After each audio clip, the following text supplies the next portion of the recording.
Bonjour et bienvenue dans l'introduction de ce troisième module de la formation Aromathérapie les bases, donc Aroma 3, utilisation et posologie des huiles essentielles.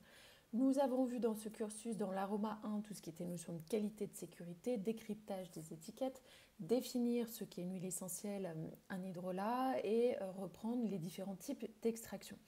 Dans la deuxième partie, Aroma 2, nous avons étudié la biochimie avec la notion de relation structure-activité qui permet, dans une huile essentielle, en fonction de sa formulation biochimique, que vous êtes donc dorénavant à même de déchiffrer dans n'importe quel ouvrage, ce qui vous évitera de mémoriser 130 huiles essentielles.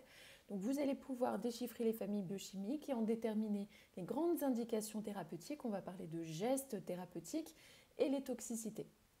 On aura en même temps donc dans Aroma 1 et Aroma 2 introduit aussi la notion de piano olfactif et de pouvoir commencer à vous créer un véritable référentiel olfactif. Nous terminons dans cette troisième partie avec la mise en pratique. Donc c'est souvent une partie que vous attendez avec beaucoup d'impatience. Et j'espère pouvoir répondre à toutes vos interrogations sur comment j'utilise mes huiles essentielles, quel support je mets, est-ce que je mets de l'huile végétale, un aloe vera, comment j'ingère, est-ce que c'est avec de l'huile, du miel, etc. À quelle posologie, à quelle fréquence. Voilà. Donc on va voir tout ça, on va étudier toutes ces notions dans cette troisième partie. Donc tout d'abord, on va poser le cadre d'usage de la discipline de manière globale.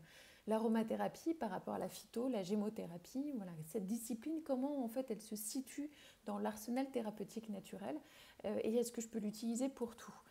Par la suite, nous verrons les différents supports du coup pour appliquer ou ingérer vos huiles essentielles. Par la suite, les différentes posologies en fonction des voies d'administration. Donc la voie orale, la voie cutanée, la voie respiratoire.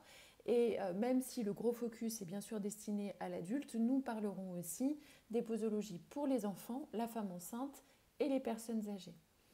Nous évoquerons bien sûr quelques protocoles qui sont centraux comme la détox du foie, les infections chroniques, le protocole de la crise spastique et le protocole d'urgence. Et enfin, nous clôturerons la formation avec tout ce qui est formulation.